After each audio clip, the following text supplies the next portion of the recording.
Hello नमस्कार, मेरा नाम सुमित कुमार, मेरा यूट्यूब चैनल अक्षर ज्ञान स्टडी पॉइंट में आपका स्वागत है।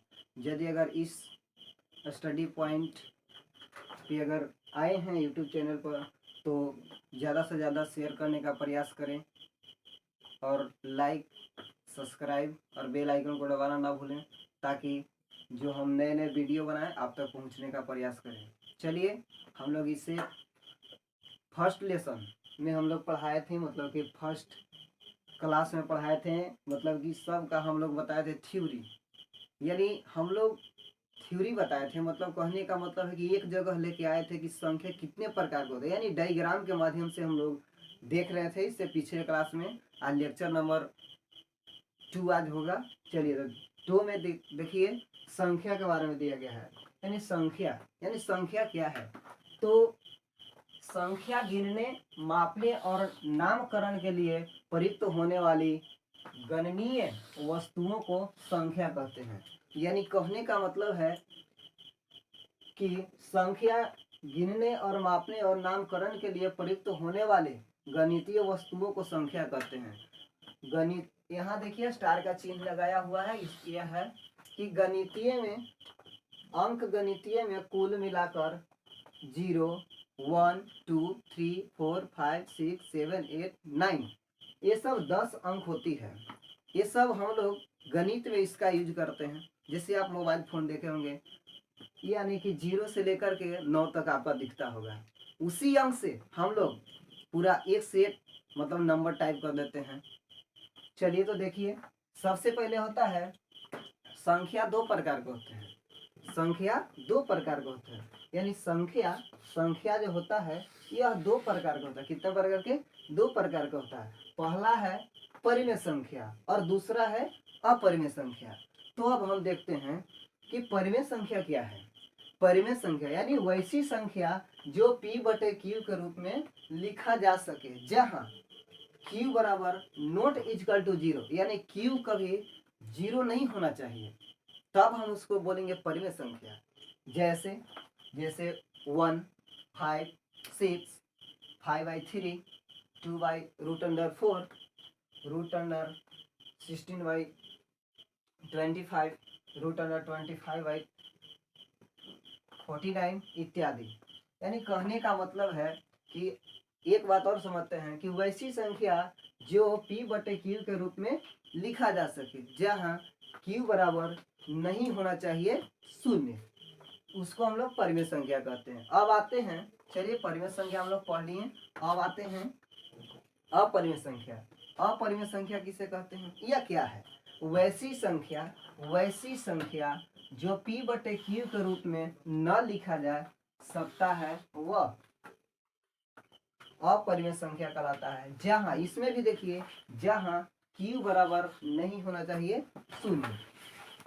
तो जैसे √2, √3/2, √5/3, पाई, अल्फा, बीटा, गामा, सिग्मा, ये सब जो है ये सब अपरिमेय होता है। देखिए एक बात और बताना चाहते हैं, एक बात यहाँ लिखिएगा, मतलब कि स्टार के चिन्ह लगा के, जो संकेत होते हैं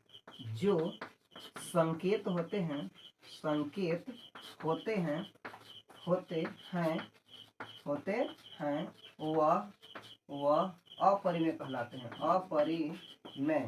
अपरिमेय होते हैं। क्या बोले हम? जो संकेत होते हैं वह अपरिमेय होते हैं। इसका मान, यानी संकेत का मान, एक और स्टार का चिन्ह लगाएंगे हम और यहाँ पे लिखेंगे जो संकेत का मान होता है वह परिमेय कहलाता है।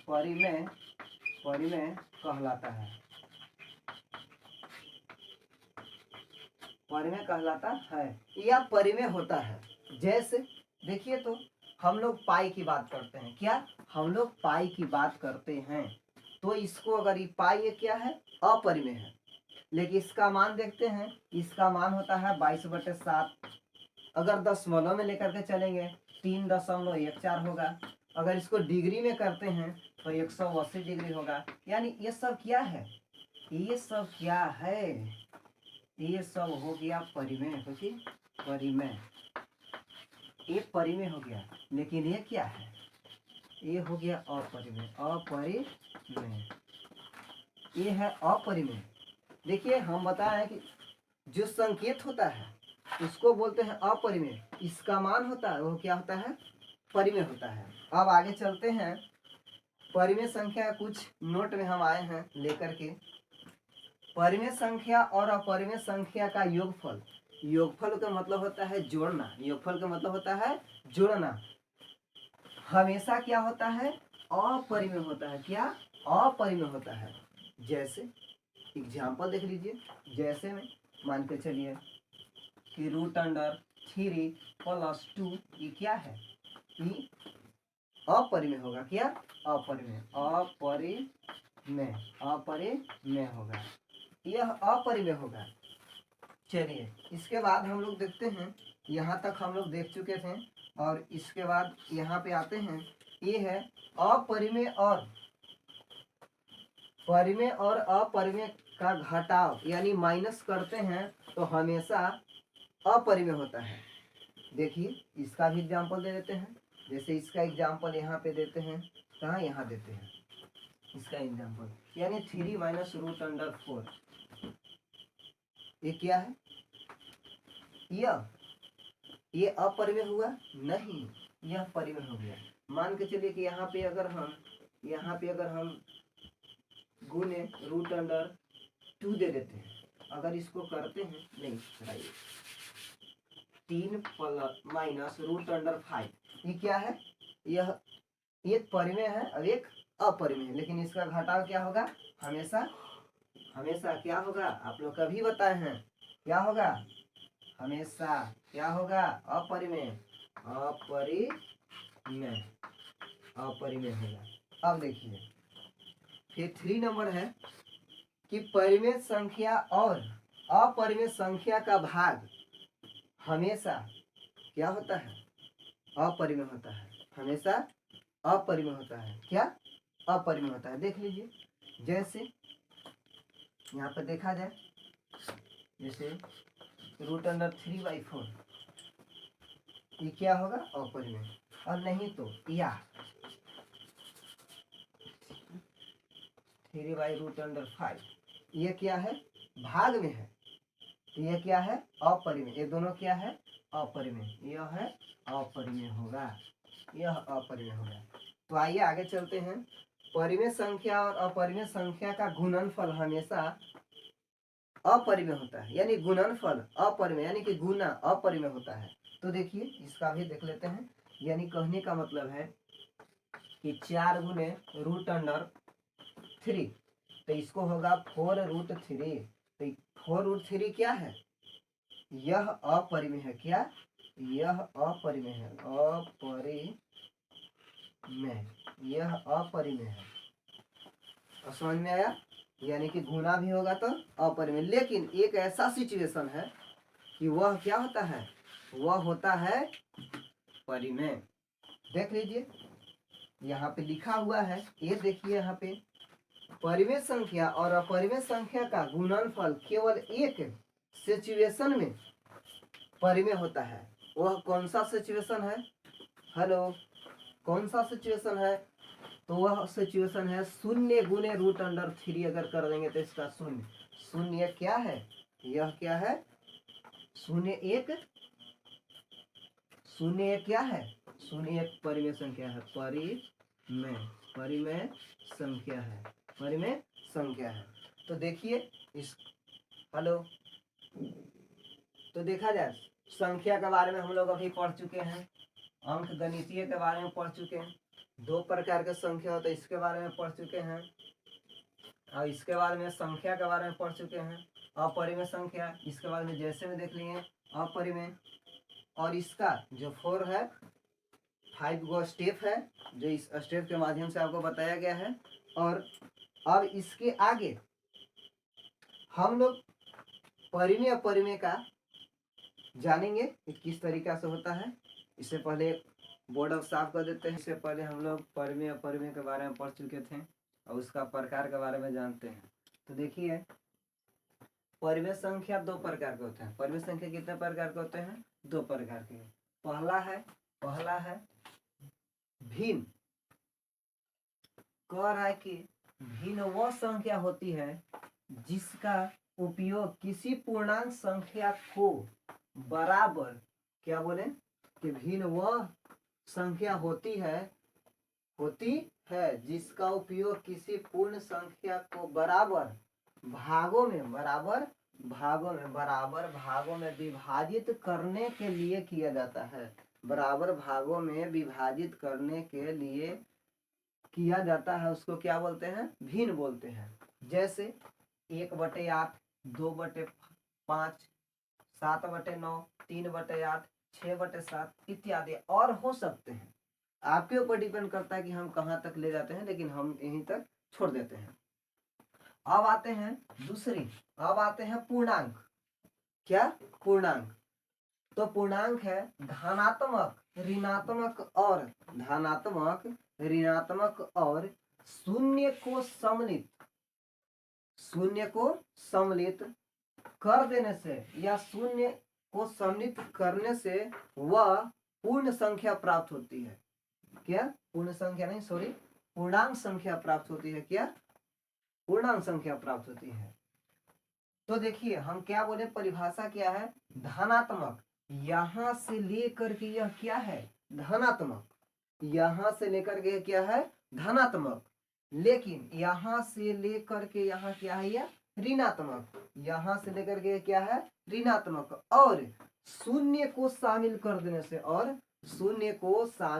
देने से जो संख्या प्राप्त होता है उस संख्या को हम लोग बोलते हैं क्या? पूर्णांक संख्या। क्या? पूर्णांक संख्या बोलते हैं। देखिए, रेखा लाइन द्वारा समझाया गया है। देखिए, यहाँ शून्य के बाद इधर दाएं तरफ हम लोग क्या लिखते हैं? धनात्मक यानी प्लस में, और बाएं साइड क्या लिखते हैं? ऋणात्मक यानी कि माइनस में होना चाहिए, और बीच में शून्य है। तो इसको देखिए, 1 से लेकर के अनंत, यानी कि आप ढेर सारी अंक को लिख सकते हैं। जैसे मान के चलिए कि कोई है, यहाँ पे 8 लिख देगा, कोई दिक्कत नहीं है, आप लिख सकते हैं।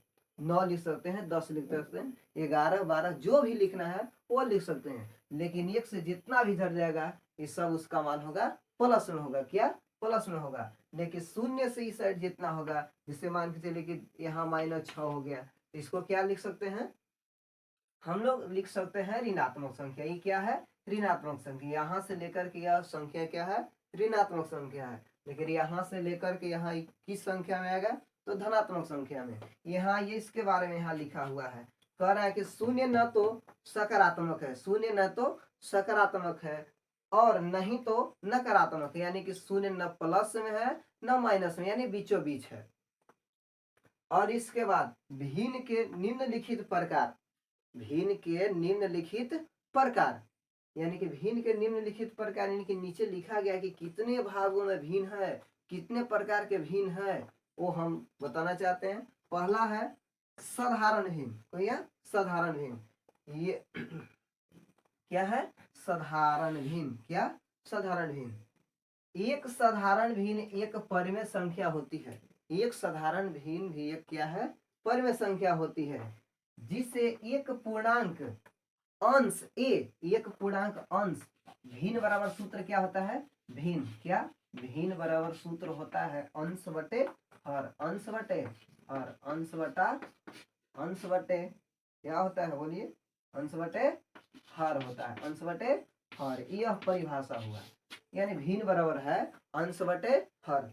तो यानी कहने का मतलब है एक साधारण भिन्न एक परिमेय संख्या है जिसे एक पूर्णांक संख्या a और एक गैर शून्य पूर्णांक हर जैसे b के रूप में व्यक्त किया जाता है, साधारण भिन्न कहलाता है। जैसे यहाँ पे देखिए, जैसे लिखा हुआ है, जैसे यहाँ पर 1/2 हो गया, -8/5 हो गया, 8/5 हो गया इत्यादि। चलिए, इससे पहले हम आप लोग का एक स्क्रीनशॉट ले लीजिए।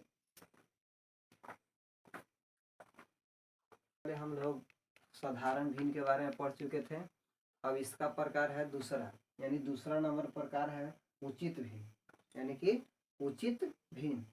तो उचित भिन्न वह भिन्न होती है, उचित भिन्न वह भिन्न होती है जिसका अंश उसके हर से छोटा होता है, हर से छोटा होता है, वह उचित भिन्न कहलाता है। क्या? उचित भिन्न वह भिन्न होती है जिसका अंश उसके हर से छोटा होता है, उसको क्या कहते हैं? उचित भिन्न बोलते हैं। हर से छोटा होता है, यानी अंश उसके हर से अंश क्या है?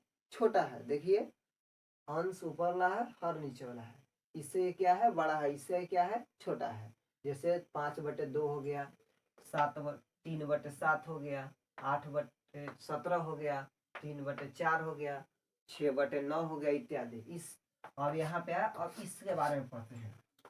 विषम भिन्न, जिस भिन्न का हर छोटा और अंश बड़ा होता है, जिस भिन्न का अंश बड़ा और हर छोटा होता है, वह विषम भिन्न कहलाता है, वह विषम भिन्न कहलाता है। जैसे 5/2, 3/2, 6/8, 7/3, 9/4। यहाँ पे थोड़ा एक मिस्टेक हो गया है। यहाँ पे हम लोग क्या करते हैं? यहाँ पे कर देते हैं जैसे 5 कर देते हैं, ठीक। यहाँ मिस्टेक हो गया था। चलिए आगे देखा जाए। मिश्रित भिन्न, इसको क्या बोलेंगे? मिश्रित भिन्न। तो मिश्र भिन्न एक ऐसा संख्या है जिसमें एक पूर्णांक संख्या और एक उचित भिन्न दोनों होते हैं। जैसे देखा जाए, इससे उचित भिन्न की क्या बोल रहे थे कि ऊपर से नीचे वाला क्या होना चाहिए? बड़ा होना चाहिए। ऊपर से नीचे वाला बड़ा होना चाहिए। लेकिन अब देखिए इसको, यह मिश्र भिन्न है, यह जो है यह मिश्र भिन्न है। अगर इसको भिन्न में चेंज करें तो इसको बोलते हैं कि हम लोग पूर्णांक तोड़ के लिखिए, यानी पूर्णांक तोड़ना है। जैसे यहाँ पे देखिए, यहाँ पे तोड़ते हैं, 2 पूर्णांक 1/4 है, तो यहाँ पे क्या होगा? 4 दूनी 8, 8 है 1 9, 9/4। तो ये क्या हो गया? ये भिन्न है। ये क्या है? भिन्न है। ये क्या है? मिश्रित भिन्न। क्या? मिश्रित भिन्न। यह क्या है? मिश्रित भिन्न है। यह मिश्रित भिन्न है। यह मिश्रित भिन्न हुआ, यह मिश्र भिन्न। देखिए 3.1/5, 3.2/5, 7.6/9 इत्यादि। अगर इस तरीका से लिखा हुआ रहेगा तो यह मिश्र भिन्न होगा। इसके बाद आता है तुल्य भिन्न। क्या? तुल्य भिन्न आता है। तो वे भिन्न होते हैं जिसका मान समान होते हैं, भले ही उनके अंश और हर अलग अलग होते हैं, तो वह तुल्य भिन्न कहलाता है। क्या बताएं हम? कि भले ही उसका अंश और हर अलग अलग होगा, भले ही उनको अंश और हर दोनों अलग अलग होगा, लेकिन यदि अगर हम लोग सरलतम रूप लिखना यानी काट करके लिखेंगे तो सबका मान बराबर आएगा। देखिए इसको, जैसे 1/2, 2/4, 3/6, 4/8, इसको अगर हम लोग काट के लिखते हैं या सरलता रूप में लिखेंगे तो हमेशा 1/2 ही आएगा। इसी को बोलते हैं तुल्य भिन्न, यानी कि तुलना कर रहे हैं लेकिन एक ही बराबर आ रहा है। अब आगे सामान्य भिन्न। वे भिन्न होते हैं जिसके 2 या 2 से अधिक भिन्नों के हर समान होते हैं और समान होते हैं, वह समान भिन्न कहलाता है। जैसे 2/7, 3/7, 4/7, 5/7, 6/7 इत्यादि। ऐसे करते करते और लिख सकते हैं। इसके बाद में आता है असमान, यानी कि हम लोग कहाँ तक पढ़ चुके हैं? अभी हम लोग ये पढ़ चुके हैं। अभी इसके बाद में ये पढ़ चुके हैं। अब हम लोग का ये बच गया है असमान भिन्न। कह रहा कि असमान भिन्न वे भिन्न होते हैं, असमान भिन्न वे भिन्न होते हैं जिनके हर नीचे की संख्या, क्या नीचे की संख्या अलग अलग होती है, वह असमान भिन्न कहलाते हैं। जैसे देखा जाए, जैसे 1/3, 5/4, 3/5, -2/3 इत्यादि। ये सब क्या है, ये सब असमान भिन्न में आएंगे। तब इससे पहले हम लोग, इसके बाद हम लोग आगे पढ़ने वाले हैं धनात्मक पूर्णांक क्या है, ऋणात्मक पूर्णांक क्या है, सम संख्या, विषम संख्या, अभाज्य संख्या, भाज्य संख्या, इसके बारे में हम लोग अभी जस्ट पढ़ते हैं। तो देखिए, अब इससे है अच्छा है कि आप लोग एक बार स्क्रीनशॉट ले लीजिए।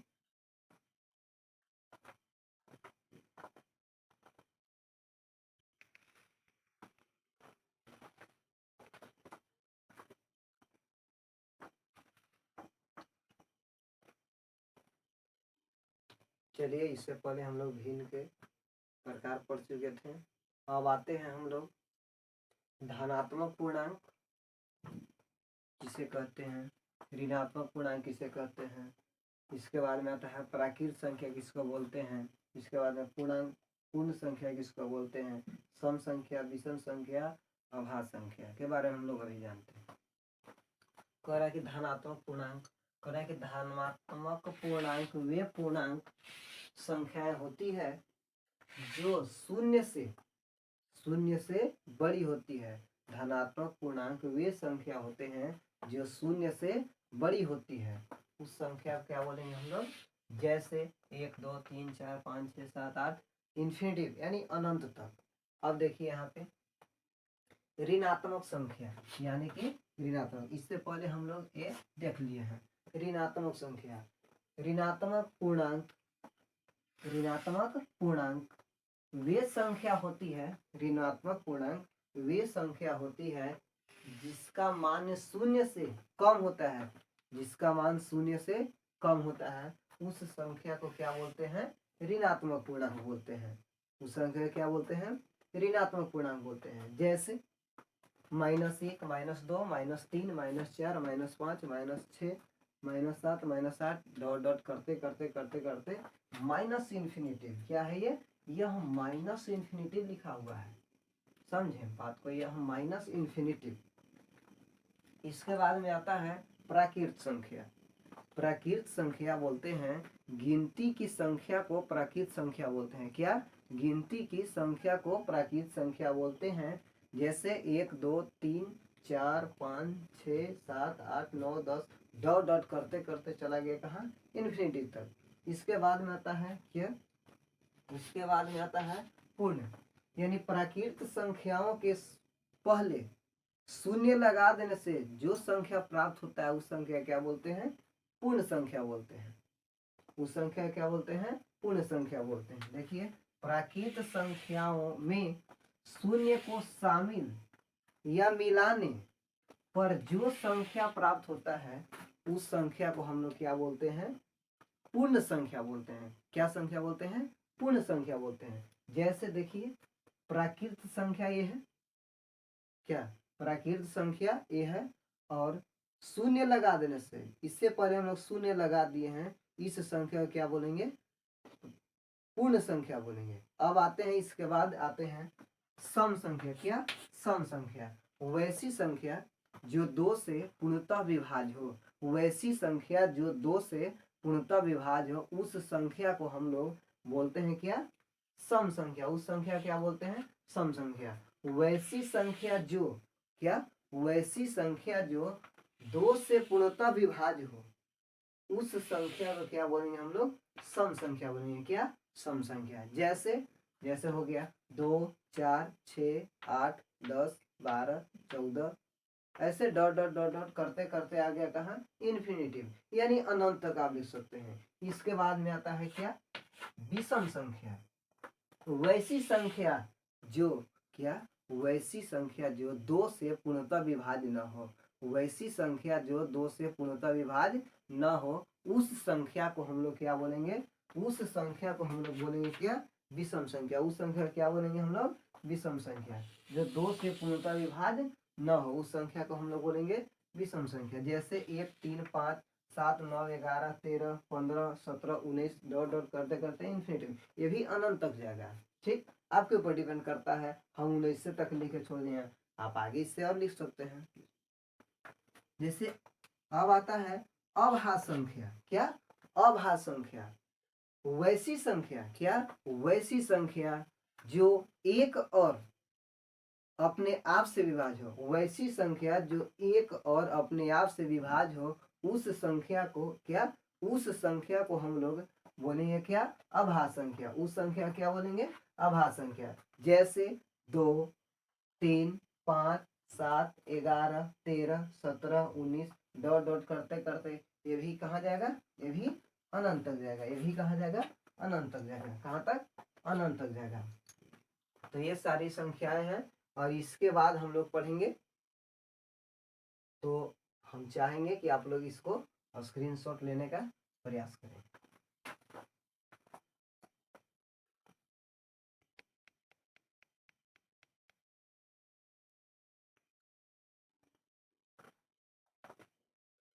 चलिए, आप लोग स्क्रीनशॉट लिए हैं। चलिए बच्चे, आज के लिए इतना ही रहने देते हैं। अब अगला क्लास थर्ड, यानी कि सेकंड क्लास था, इसके बाद में थर्ड क्लास यानी कि लेक्चर नंबर 3 अगले दिन चलेगा। और यह आप लोग का ये रहा, आराम से घर पे पढ़िए। और एक बात है कि अगर इस चैनल पर जो आए हैं वह लाइक सब्सक्राइब और शेयर, ज़्यादा से ज़्यादा शेयर करें, ताकि स्टूडेंट के ज़्यादा से ज़्यादा फायदा हो सके। चलिए आज के लिए